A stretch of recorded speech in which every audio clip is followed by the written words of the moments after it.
Bueno, muy bien, buenas tardes, buenas noches a los que están por aquí por España.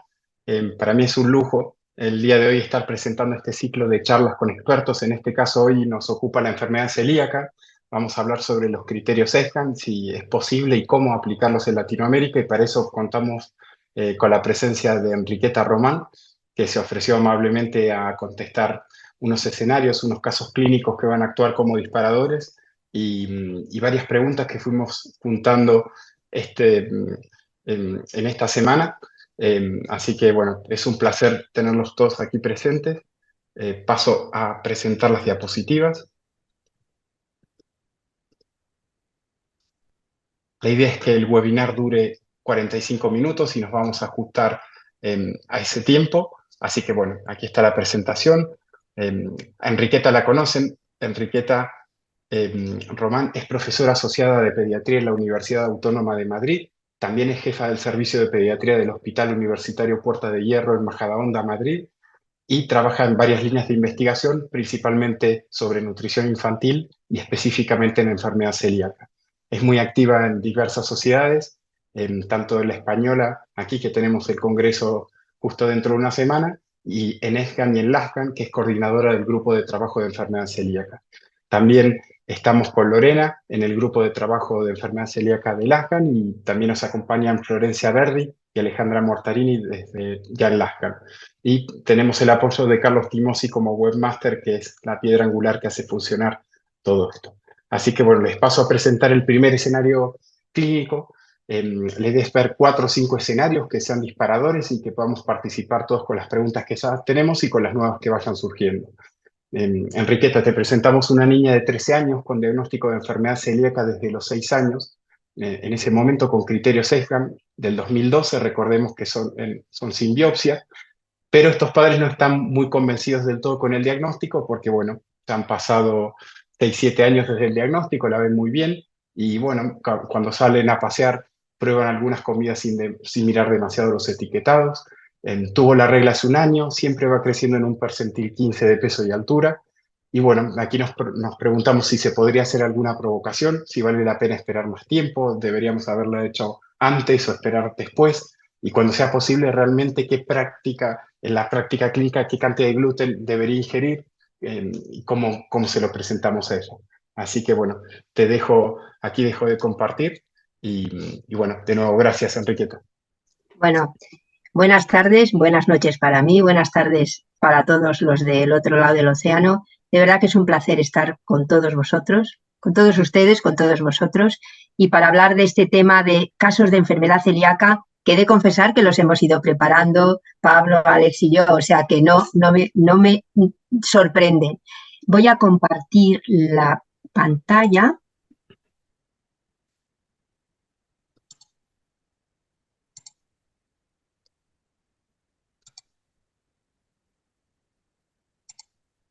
Bueno, lo primero, bien, he subrayado lo más llamativo en esta niña de 13 años. Los padres, hay un punto fundamental, los padres no están convencidos de todo con el diagnóstico. Hay que hacer algo ahí. Y luego, lo que ha comentado Pablo, es que van por ahí y no leen las etiquetas. Quiero decir que es muy cuestionable la correcta adherencia a una dieta sin gluten. Está bien, parece que está asintomática y sí os agradecería que me interrumpieseis cuando queráis, porque lo que hablábamos Pablo y yo ayer era intentar hacerlo lo más interactivo posible. Entonces, ante esta paciente de 13 años, adolescente, edad difícil para hacer la dieta, que si los padres no miran los etiquetados, nos podemos imaginar que esa niña la dieta la hace de esa manera, o sea, no creo que la haga mucho.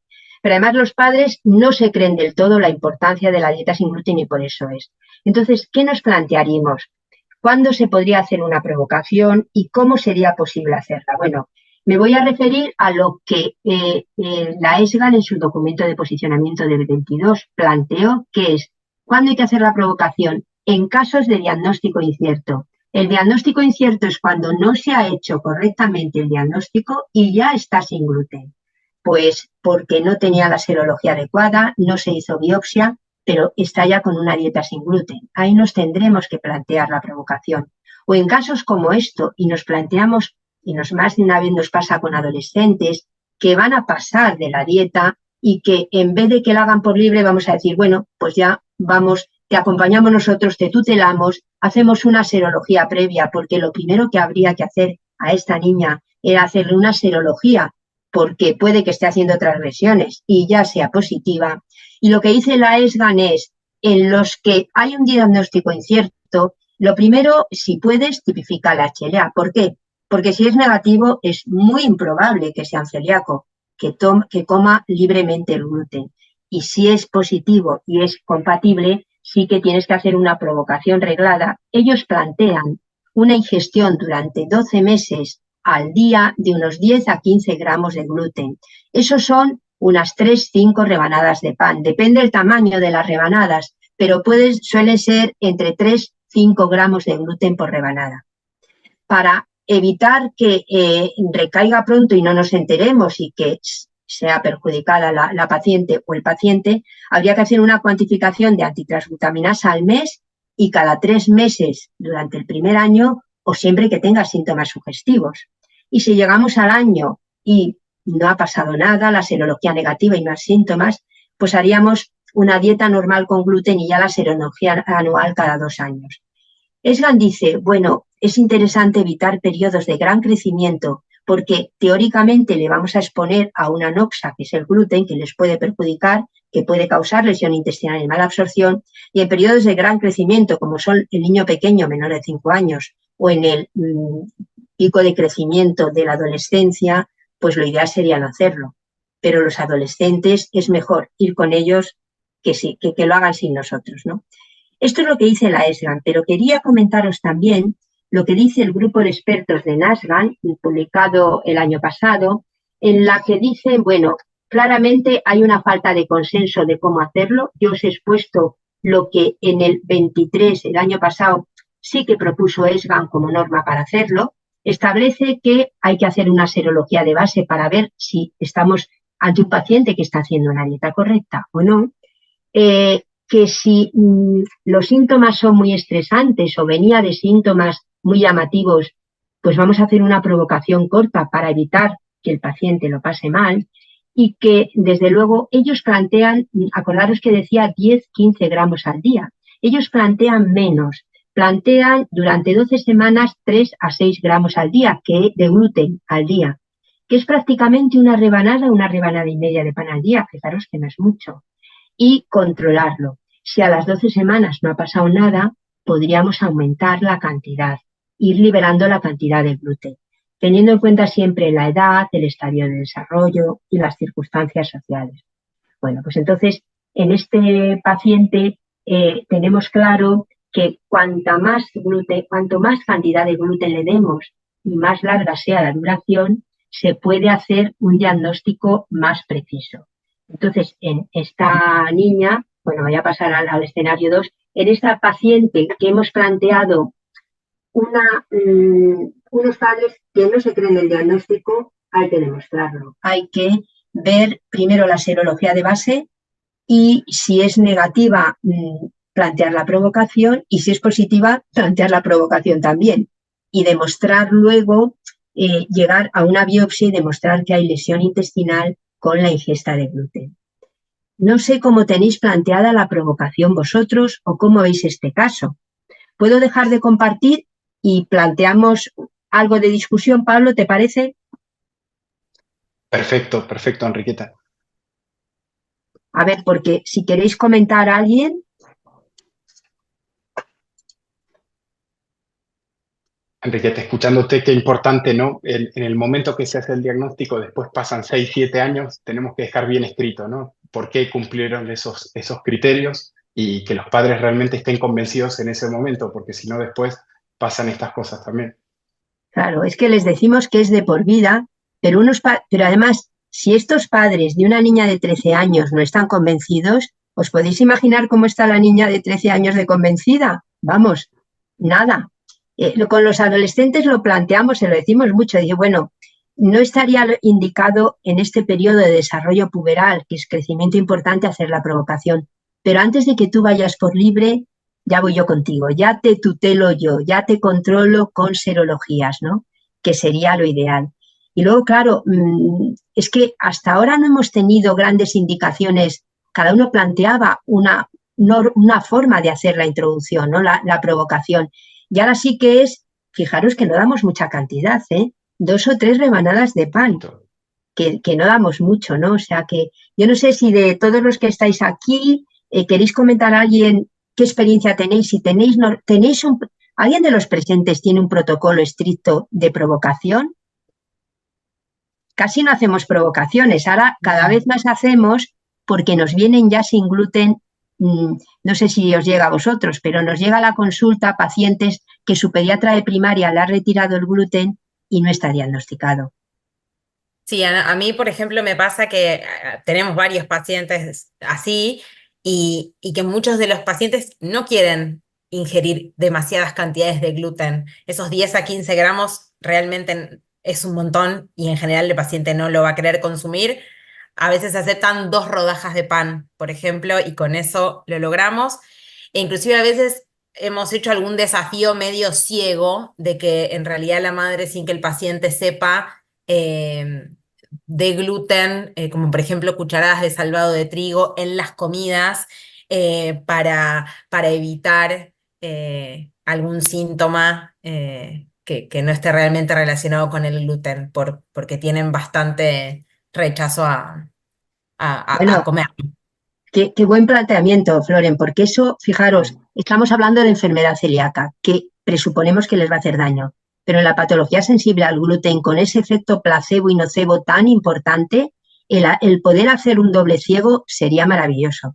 Y luego sí quería deciros que nosotros, y que lo vamos a plantear en el grupo de trabajo de nuestra sociedad, lo que sí vemos que niños y niñas que están con dieta sin gluten, cuando hacen transgresiones accidentales puntuales, tienen una reacción casi como un síndrome de enterocolitis, como un FPS. A las 2-4 horas veo que me estáis diciendo, Carmen, Anu, que estáis asintiendo porque lo veis. Es como si perdiesen la tolerancia a ingestas mínimas de gluten y hacen como un FPS, ¿verdad? Que vomitan. Pues mirad, esto vamos a hacer un registro en la Sociedad de Gastro, que lo planteamos, en la Sociedad de Gastro Española, pero ya lo haremos en la latinoamericana, y luego una posibilidad de hacer, porque parece que está relacionado con la interleuquina 2, que tiene un pico ahí previo, que es una cosa, bueno, interesante. No sé si queréis comentar más, Pablo, o pasamos a la segunda situación, ¿no? Que queríamos ser muy ágiles y yo me enrollo. Es que es muy interesante este caso. Por supuesto, si hay alguien más que quiera agregar algo, si no pasamos al segundo. Bien, les presento el segundo, que en realidad van todos enganchados. El segundo es un niño de 11 años con dolor abdominal funcional desde hace 5 años. También tiene algo de diarrea intermitente y, por otro especialista, el único estudio realizado es el test expirado para intolerancia a fructosa, que fue francamente positivo. Se retira la fructosa, pero realmente no hay mucha mejoría. Posteriormente consultan al especialista y se realiza una analítica donde los anticuerpos antitransglutaminasa aparecen en un valor de 89 unidades internacionales por mililitro, para un valor normal entre 0 y 10, y posteriormente a las 3 semanas otro valor de 77 con unos anticuerpos EMA positivos 1 en 160. Entonces aquí, ante la sospecha, alta sospecha de enfermedad celíaca, los padres ya quieren retirar el gluten, precisamente por lo que decía Flor, y aquí vamos, si somos absolutamente estrictos con el valor de por 10, o en este caso podríamos hacer alguna otra cosa. Bueno, pues voy yo con mi presentación.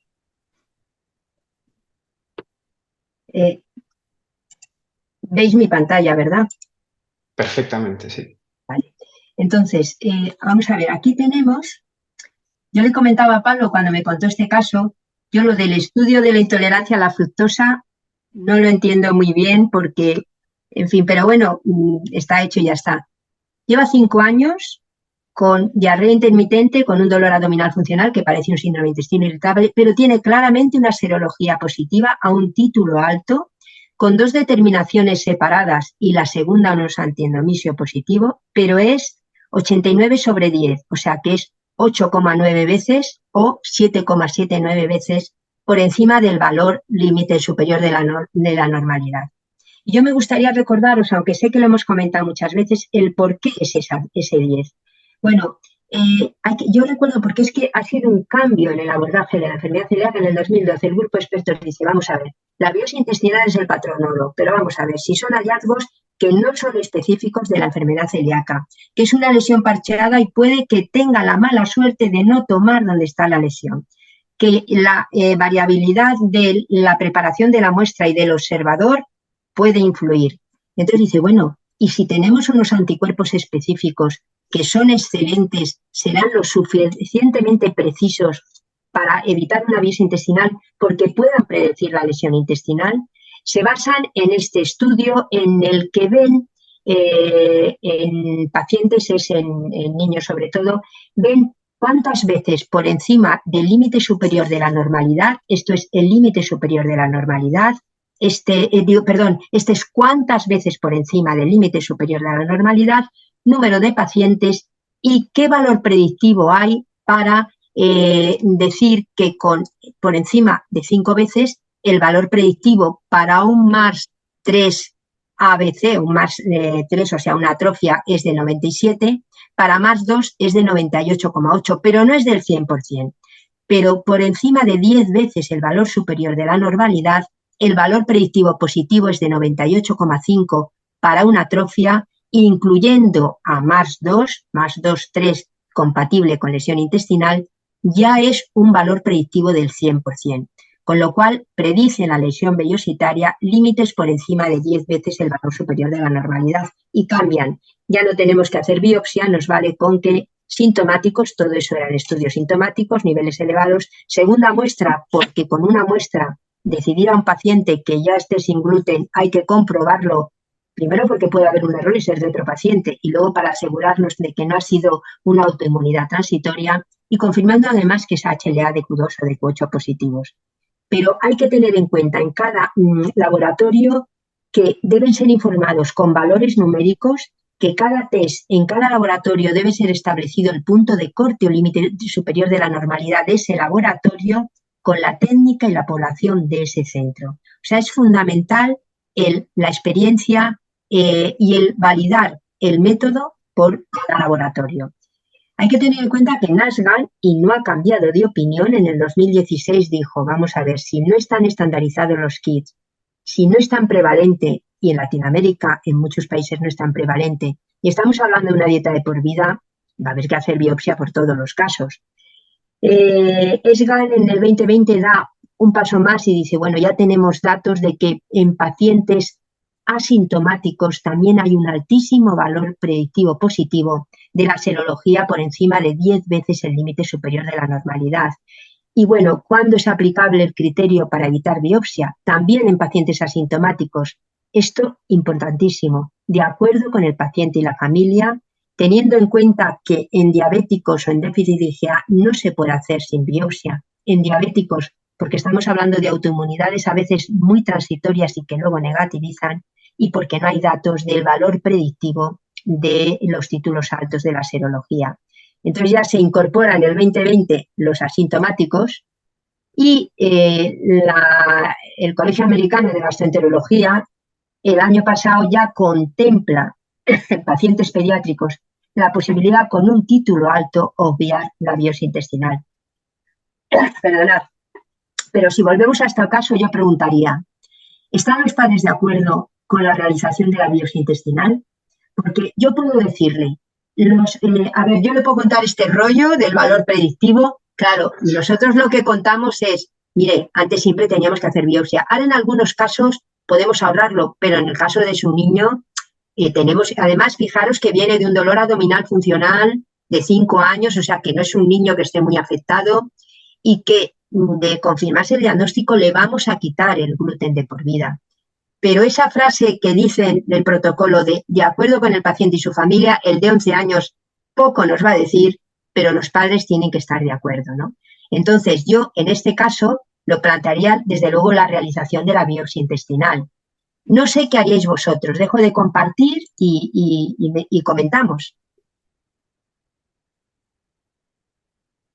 Me plantearíais, supongo, la biopsia intestinal en este caso, ¿no? Supongo. Claro, ¿y qué experiencia tenéis? que os dirán que sí, que le harían la biopsia o que no. Enriqueta, suele pasar esto también, que ya en esas familias se está comiendo menos cantidad de gluten. Sí.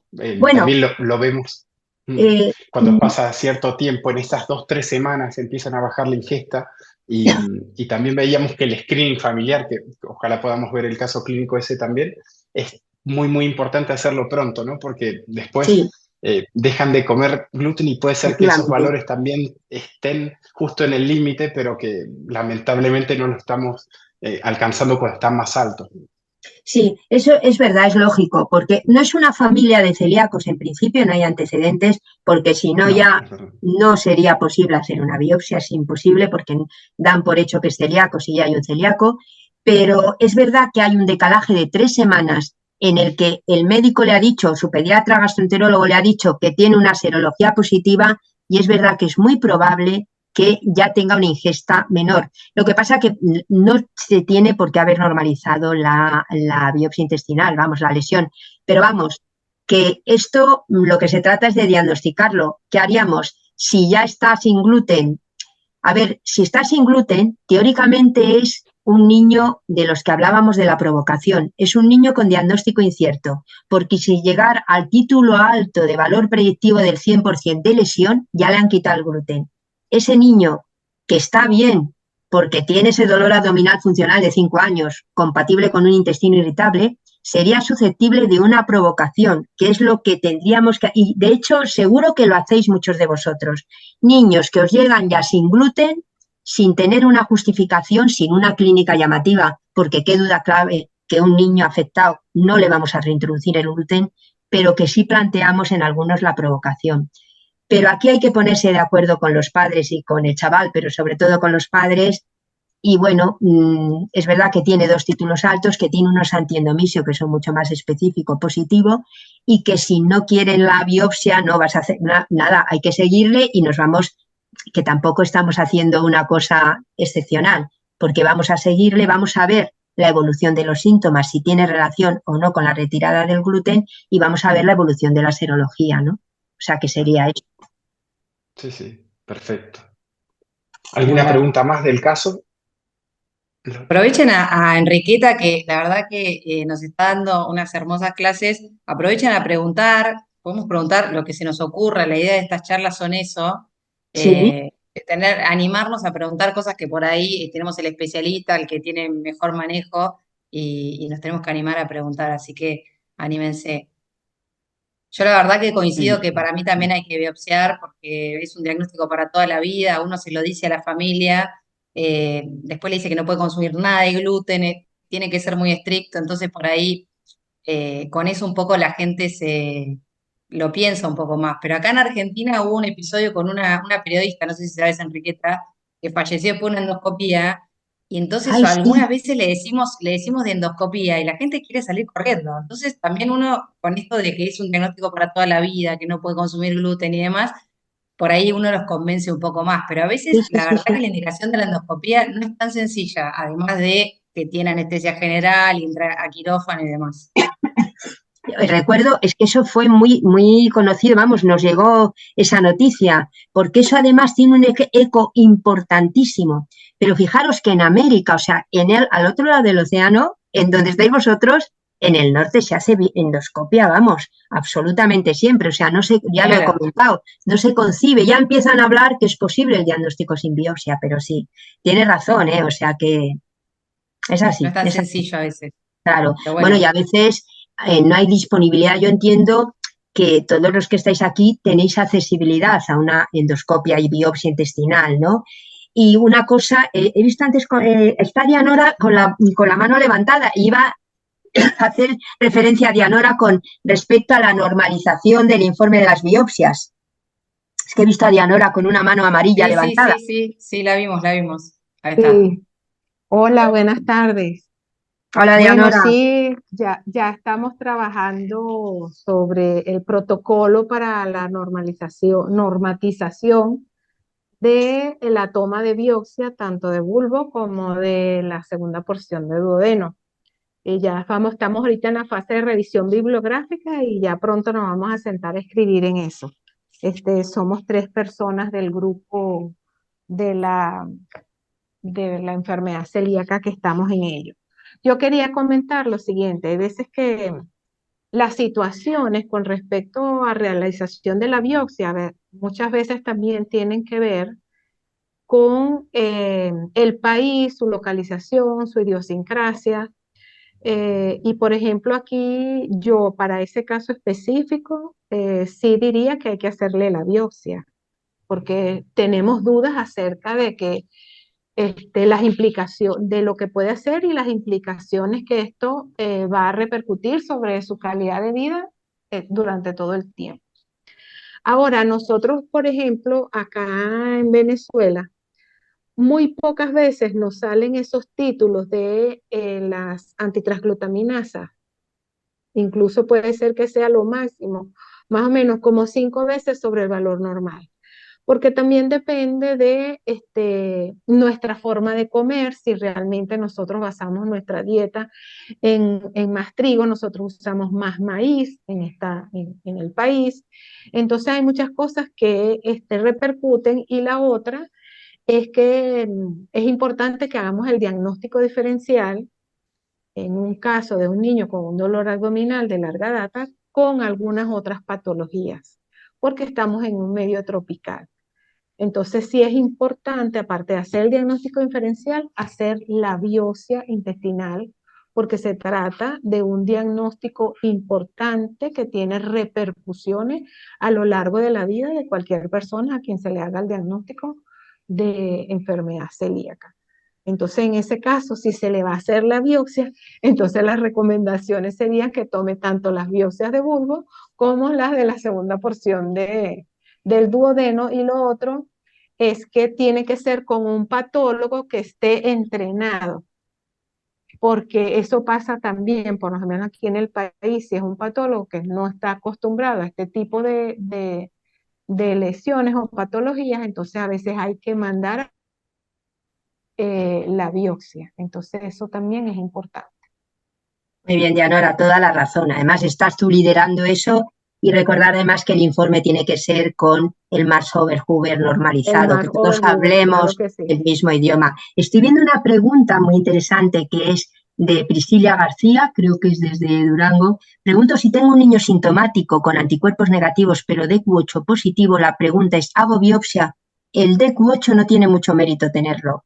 Es sintomático, puede ser no sé si es sintomático sugestivo o no de enfermedad celíaca, pero si no hay autoinmunidad y tiene una cuantificación de IgA normal, no es un déficit de IgA, que puede justificar que los anticuerpos son negativos, la biopsia sería no por buscando una celíaca, como ha dicho Dianora, y es verdad que a veces tenéis otras patologías que habría que buscar porque buscásemos otra patología, pero habría que ver sintomático, o sea, qué tipo de síntomas es. La verdad es que se cuestiona mucho que en pediatría haya formas seronegativas, pero también puede ser un déficit de IgA. Oye, ve otra mano amarilla por ahí, de María Cristina Regui, ¿no? Sí. Y Florencia también Di Vicenzo. Cuando quieran. Hola, acá Cris, no puedo poner la cámara, no sé por qué. ¿Cómo están todos? Bueno, Sí. yo en función de este caso clínico que presentaron, en realidad me surgió una duda. En menos de 7 días tuve dos familias que vinieron a consultar porque ambos tienen, o sea, son hermanos de los cuales uno de ellos tiene diagnóstico de celiaquía por anticuerpos positivos con genético más biopsia.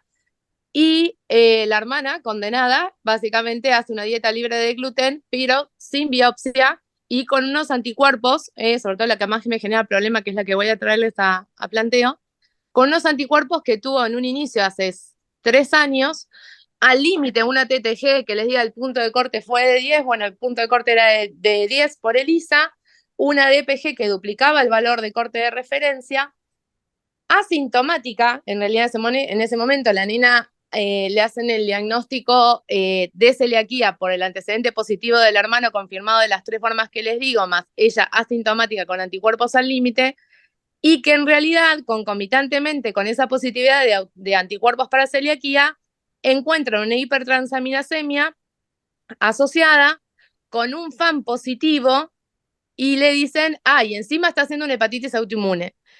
Entonces, la nena hace básicamente 4 años que está haciendo dieta libre de gluten sin diagnóstico alguno, digamos, confirmatorio, más que ese antecedente anterior que les comenté. Los padres no quieren hacer ni exponer a la nena a una dieta con reincorporación de gluten, y el problema que les planteo es, ¿cómo hago para que logre hacer esa exposición en este momento? Y les confirmo, la hepatitis autoinmune de momento no diagnosticada. Fue como algo ahí medio extraño, pero sin biopsia hepática y anticuerpos actualmente con proteinograma y IgAME, todo negativo. Cristina, perdona, ¿cuánto has dicho que tenía la serología al principio débilmente positiva? De antitransglutaminasa, el límite superior era 10 de normalidad, ¿y cuánto tenía? Tenía 10, literal 10 tenía en ese 10, momento. O sea, sí. Que claro, es que eso no es positivo en sí, vamos. Claro. Pero qué difícil, pero has empezado muy bien. La niña lo tiene difícil, porque está en un ambiente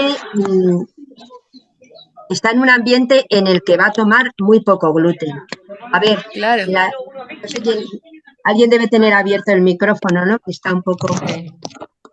¿Qué te iba a decir, Cristina? A ver, por un lado está la hepatitis autoinmune, que es verdad que se asocia, es comorbilidad, pero no tienes autoanticuerpos, ni anti-LKM, ni antimúsculo liso, ni anti-ANA, nada. Lo único que tienes son unas transas algo alteradas, ¿no? Sí, que en realidad posteriormente a la dieta libre de gluten que comenzaron, cuando le hacen un control a los 6 meses, digamos, de estar haciendo esa dieta libre de gluten, porque de 4 personas en la familia, la madre no es celíaca, pero se considera celíaca, el hijo es diagnóstico totalmente positivo con los 3 métodos que les comenté, y la nena asumida como celíaca por ese valor inicial que le dieron de TTG y con IgA normal, a los 6 meses las enzimas hepáticas se normalizaron, el FAN, que era positivo inicialmente, se negativizó y la nena siempre persistió asintomática. Entonces, el tema es que nunca tuvo confirmación en realidad de una celiaquía que hoy no la voy a poder convencer de hacer nada. Nada, si es importante si alguien tiene que tener una provocación, es esa niña, es ella, para comprobarlo. Claro. Pero claro, tiene que convencer a los padres de que es el futuro, que es que si es celíaca, tiene que comer sin gluten estrictamente, pero lo tienes que demostrar porque es toda su vida y compromete la calidad de vida. Es que no estamos hablando de que parece que comer sin gluten no, luego lo comentamos en alguno de los casos que lo planteamos, que son los inconvenientes de una dieta sin gluten. Pero qué difícil lo tienen los hermanos de celíacos. Primero a nivel práctico, porque en una familia con 4 hijos, uno es celíaco y no puedes cocinar especial, por un lado a nivel práctico, y luego el miedo, como tú dices, a exponerle a... Lo que pasa que ahora está sin gluten, bien. Lo de la hepatitis, porque yo no sé además si hubo una hipertransaminasemia persistente más de 6 meses comprobada, fue una hipertransaminasemia puntual, transitoria, que puede ser parainfecciosa, vete tú a saber.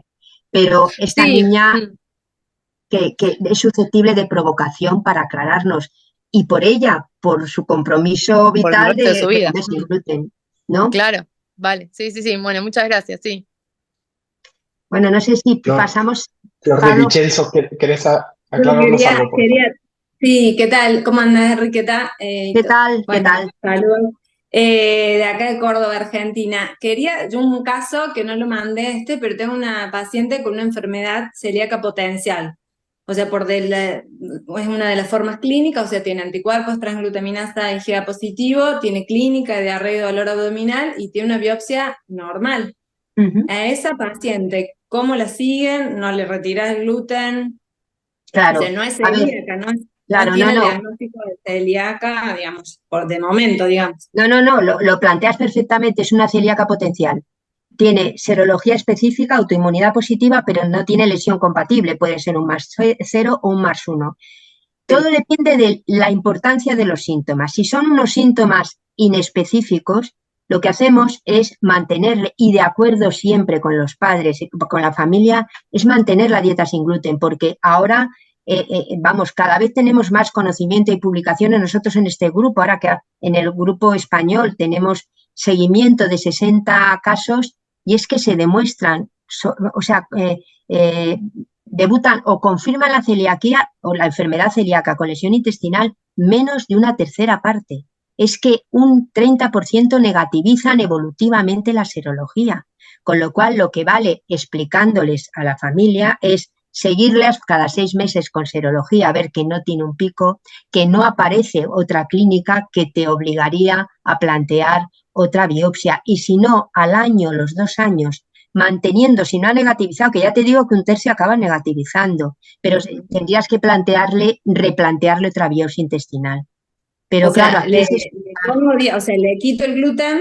no, yo le quito- mantendría, a ver, le mantendría, eso es lo que no. Yo no, también le todavía mantendría el gluten, salvo que sea una niña, un paciente con síntomas relativamente importantes, que entonces sí, o sea que si es una sintomatología inespecífica, leve o asintomáticos incluso por hallazgo, y esto nos pasa con los hermanos, pero hay sí o sí, porque no vas a poder hacer otra cosa, pero entonces es mantener el gluten y ver la historia natural, porque la historia natural es autoinmunidades transitorias y que negativizan. Y es que obvias el tener y el implantar una dieta sin gluten de por vida, que es importante, ¿no? Sí, sí, o sea, cada 6 meses. Bien, gracias. Y otra de las consultas, bueno, repetidas por ahí, los péptidos diaminados de gliadina, IgG, en forma, tengo pacientes repetidos y de valores de 54, se lo repetí 40, con clínica, alternante, diarrea, y que después las biopsias son normales, entonces ya no me da ganas de mandarlos a biopsia y ya... Además que ya vienen con el sello de sospecha de celiaquía del pediatra y es difícil retrucar eso. Claro, la verdad es que... ¿Qué les pasa a su experiencia? Claro, estás hablando de antipéptidos IgG. Yo he tenido algún caso con antipéptidos IgG, pero por encima de 2000 el título. Es que 40, 50, es verdad que son más sensibles y específicos que el isotipo IgA. Curiosamente, el antipéptido de aminado es más sensible y específico el isotipo IgG que el IgA.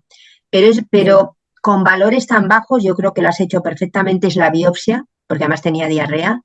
Y si no, teóricamente hay una autoinmunidad positiva, aunque no de antitransglutaminasa, que entiendo que es negativa, sería una potencial like, ¿sabes?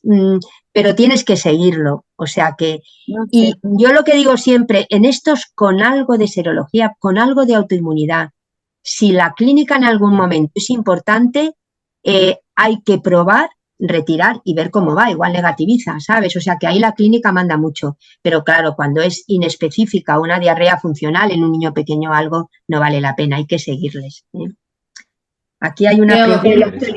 ¿Lo solicitan solo en los menores de 2 años? ¿A los DGPG? No.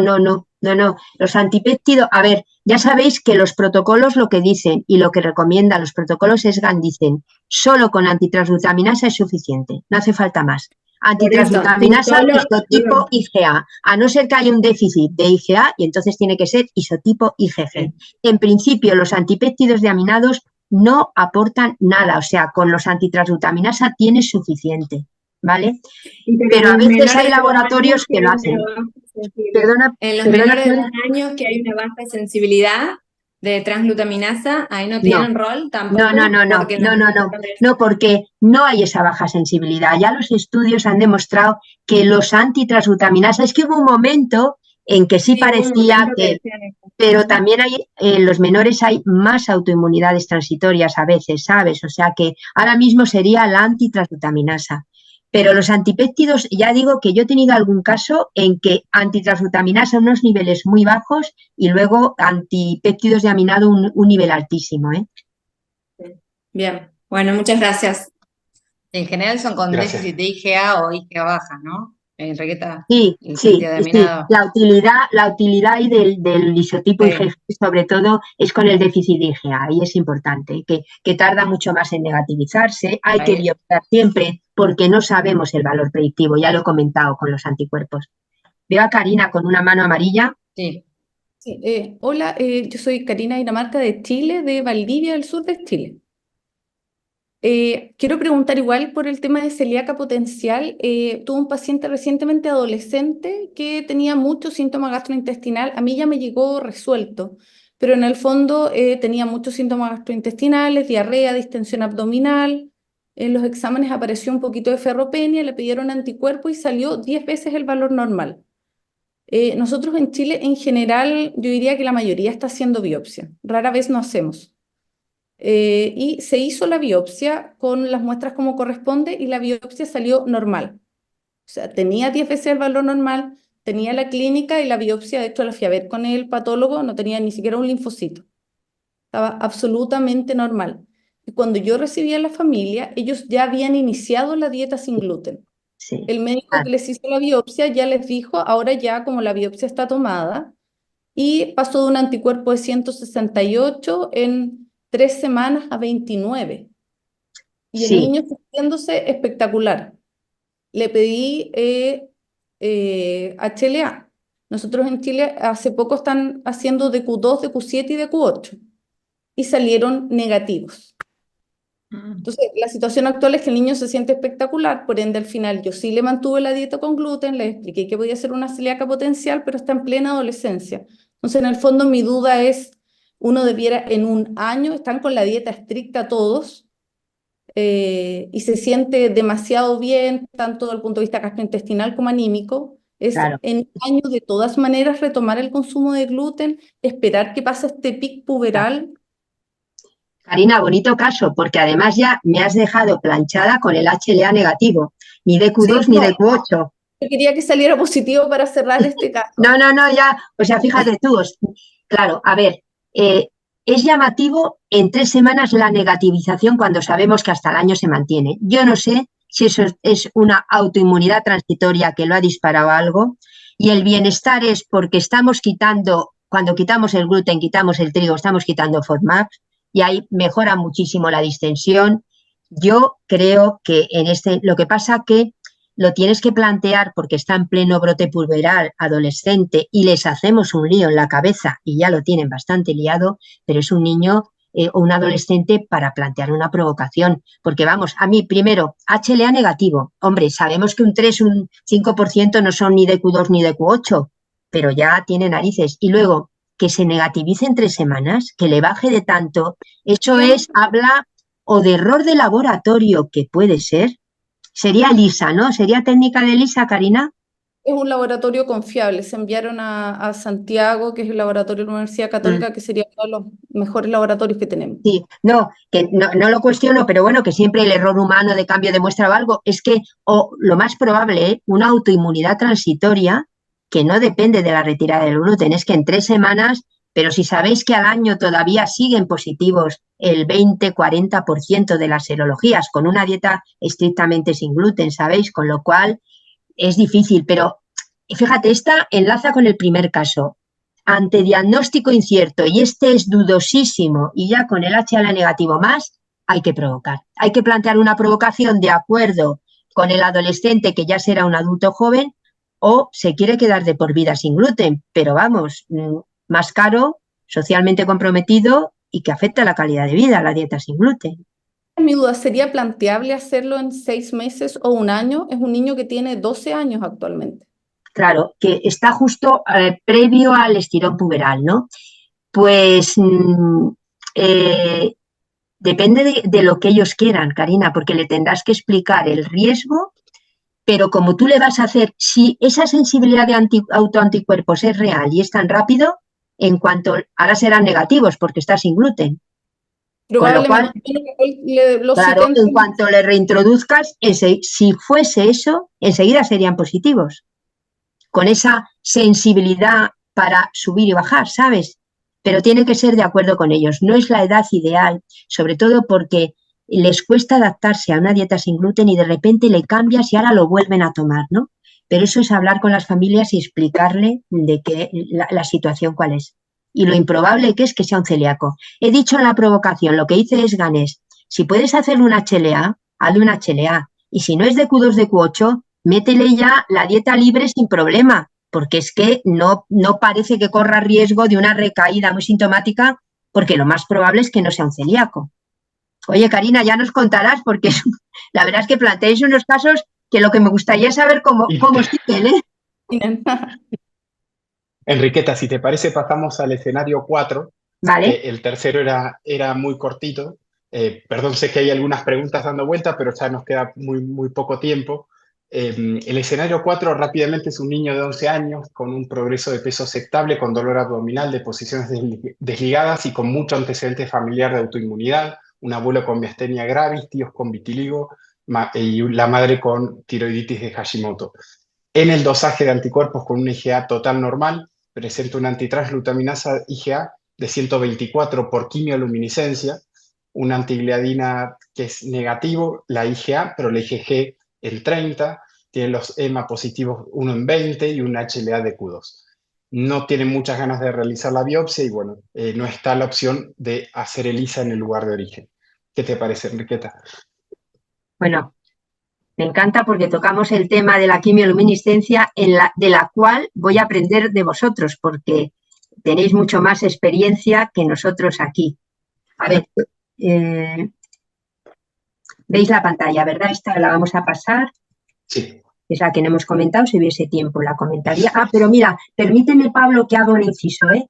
De Sí, todo lo que estamos bien. hablando, poner en la repercusión de una dieta sin gluten. Sabe peor, porque el poder gelificante de los no gluten es mucho peor, económicamente más costosa, socialmente incómoda y además disponibilidad limitada de alimentos. Además sabemos que la afectación de la calidad de vida con los cuestionarios específicos están afectados. Y tenemos que recordar que para ellos son los específicos el CDDUS, que de los primeros adaptados transculturalmente fue aquí en Argentina, bueno, fue allí, digo yo aquí, fue allí en Argentina, y luego el norteamericano, ¿no? Que pregunta un poco la calidad de vida. Y la calidad de vida siempre está con el problema de hacer la dieta sin gluten. A ver, este nos nos y estamos en estamos con la quimioluminiscencia, claro. El título es de 124,20 el límite superior, con lo cual es 6 veces, el límite superior de la normalidad.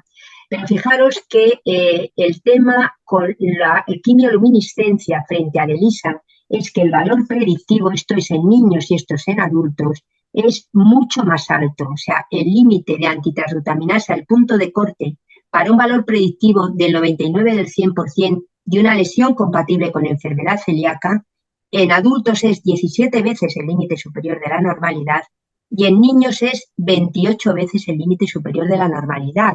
Pero además es que, además de tener unos títulos mucho más altos al diagnóstico, fijaros que con ELISA 29 veces, esto es comparando ELISA y quimioluminiscencia, cuando yo os enseñan los datos del valor predictivo de la serología por la que ESGAN decidió que se podía usar para evitar biopsias, la mayoría es con ELISA. Creo que había un estudio nada más de todo lo que se revisó con quimioluminiscencia. Entonces veis que son títulos mucho más altos y que, fijaros lo que decíamos antes con el caso chileno, a los 12 meses negativos solo un 28%, con ELISA un 43%, o sea, lo de las 3 semanas es milagroso, vamos. Y fijaros que a los 30 meses con quimioluminiscencia todavía es un 70% negativo, ¿no? O sea que el pulso es distinto.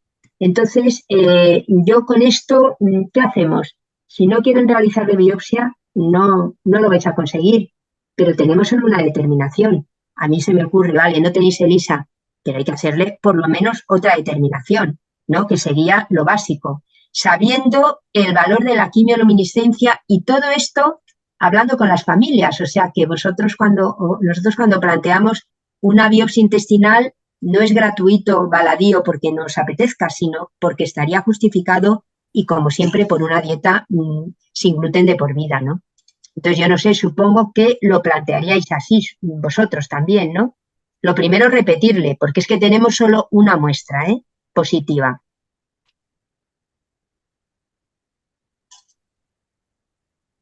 No sé si queréis Cristina, comentar ¿está por aquí? Vuestra experiencia Sí. con la quimioluminiscencia, ¿cómo es? ¿Quién tiene quimioluminiscencia como técnica? Nosotros en Argentina tenemos, Nosotros, sí. en general los pacientes que han tenido después antitransglutaminasa por ELISA positivo han sido, por lo menos los que yo he visto, mayores de 500. Unos valores, claro. Sí, claro. altos. Claro. Sí. En realidad es difícil saber cuándo biopsiarlos. Y es difícil porque a veces te vienen 35.000, a veces te viene 4.000, que uno está más seguro, pero a veces no vienen tan altos y sin embargo la biopsia es compatible. Es Claro. un método que no lo conocemos tanto como María Elisa, que por ahí uno ya sabe que a determinado valor lo más probable es que le venga positivo la biopsia. Pero acá en Argentina es una técnica como más sencilla para el laboratorio, entonces muchos laboratorios tienen esa técnica, más los privados. Sí, es que Pero debe ser más eficiente, o sea, con menos recursos haces más muestras. Lo que sí está claro sí, que con un título más de 20 veces por lo menos o 30 veces el límite superior a la normalidad tiene un valor predictivo positivo alto, ¿eh? sí, Estaba viendo, había un artículo de 45, 48 veces el valor de corte, era predictivo como similar al 10 veces del ELISA, pero el sí, valor de cuándo biopsiar, ahí es más difícil. claro, claro. Lo que pasa es que con dos determinaciones separadas, positivas y sobre todo con una clínica mínimamente compatible, tenéis que biopsiar porque es que no Sí, obvio. podéis, claro, porque lo importante en medicina es intervenir cuando tienes que tomar alguna decisión, como sería, ¿no? Estoy viendo una pregunta respecto al paciente de Karina chileno, que es en el desafío, que es la provocación, que nosotros llamamos provocación, a realizarse, toma nuevamente biopsia en cuanto tenga serología positiva, hay que biopsiar, porque tienes que documentar que hay lesión intestinal, claro. No sé si hay más preguntas. Yo quisiera Enriqueta, hacer también una dentro pregunta. Yanuk. Sí, por favor. ¿Qué tal? Mucho gusto, Enriqueta. Yo acá hablo un poco como gastroenteróloga y un poco también como madre de niño con celiaquía. Ah, La pregunta es por ahí más filosófica quizás que médica. Eh, Uno cuando hace la dieta bien y los anticuerpos son negativos y el niño está bien controlado, pero tiene escenarios de su vida cotidiana como comer en el comedor de un colegio o la mar en coche. ¿Hasta dónde saber si los anticuerpos son negativos, no haya una contaminación cruzada mínima pero constante? ¿Y cuál es el riesgo real si es que existe documentación en evidencia científica de cuál es el riesgo clínico para ese chico si sus anticuerpos son negativos? Me refiero también a cosas que por ahí uno no consigue 100% certificada como una legumbre o un fruto seco en la vida cotidiana. bueno, muy buena pregunta, Nuca, además de madre de. O sea, que es verdad que cuando te pones en el papel, porque decimos, venga, una dieta sin gluten, y luego no es fácil, ¿no? Vamos a ver, yo creo que todavía no hay estudios, no sabemos la correlación de los anticuerpos antitransglutaminasa en el seguimiento de la enfermedad. No sabemos si con pequeñas transgresiones. Lo que yo creo que manda es el estado general del paciente, con que sí, que esté bien, que sepas tú como madre que la dieta es adecuada, que pueda haber mínimas.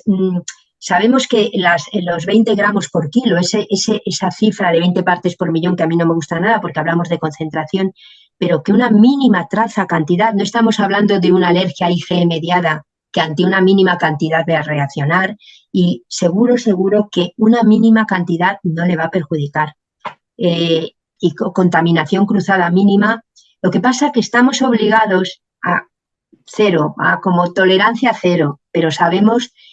Me pasa mucho a ver con padres de celíacos y en reuniones con padres en las asociaciones, que me da pena por el esfuerzo que hacéis los padres, el coste económico y la angustia de saber, oye, pero lo estaré haciendo bien. Y yo acabo tranquilizándoles, mirad, vuestros hijos están bien, tienen analíticas normales, les hacemos controles y les hacemos controles de más, que ahora que estamos protocolizando en España, probablemente cada 1 o 2 años un niño bien controlado, que va bien de peso, que hace la dieta bien, probablemente no haya que hacerle más analíticas, pero que en general, a ver, no me has Enriqueta, planteado mira, una consulta justo con el caso de Anuk. ¿Qué valor tenemos aquí con los péptidos inmunogénicos del gluten, tanto en orina como en heces, que en España se están empezando a utilizar mucho? Iba a sacar el tema de no los sé GIP, claro. si en Latinoamérica eso está disponible. Claro, iba a sacar justo el tema de los GIP. Además, Anuk, me recuerdas a una compañera gastro de adultos que tiene una niña celíaca y compra los GIP y enseguida dice, es que ha tomado, y está venga a hacerle GIP sabiendo que en orina son los siguientes 2 días y en heces se mantiene un poco más, pero no sabemos interpretarlos bien. Yo creo que eso, pero ante una duda de una transgresión que no controles, porque comen en el colegio y aunque en el colegio te digan que lo hacen bien, no lo sabes. A ver, lo que me has preguntado, para ser concretos, la serología hoy por hoy, negativo, vale, por lo menos que sea negativo, pero no es una correlación al 100% porque no está validado para ese seguimiento. Pero está el estado general, el conocimiento de la dieta y, en la duda, un dietista nutricionista que haga un exhaustivo análisis de lo que come la paciente. Pero yo creo que en general, bueno, y además siendo la madre, vamos, seguro que lo que estás haciendo bien. Gracias, gracias. Qué bien. Bueno, chicos, estamos justo con el tiempo cumplido. Ha sido un placer, Enriqueta. Creo que estamos justo para dejarlo aquí porque ya nos vamos a extender de la hora. Quedan muchísimos casos por ver, lógicamente. Bueno, pero a mí lo que me gustaría, por favor, el feedback de seguir los casos, porque son muy intensos los que habéis comentado, porque lo bonito, bueno, además, oye, Jan Lasgan, veo que estáis siendo un motor en la sociedad y es fundamental, pero lo bueno sería, de verdad, en un chat, el poder seguir estos casos como van. Nos podremos encontrar una vez por mes para resolver algunas dudas de fenomenal. Sí, sería genial. Sí, porque veo que hay mucho que aportar aquí. Bueno, muchísimas gracias. Ha sido un placer estar con vosotros. Enriqueta, un placer realmente en grupo. Sí, de parte de todos. Ya nos vemos la próxima y en serio, muchísimas gracias a todos por estar conectados y Enriqueta especialmente. Muy bien, muchísimas gracias.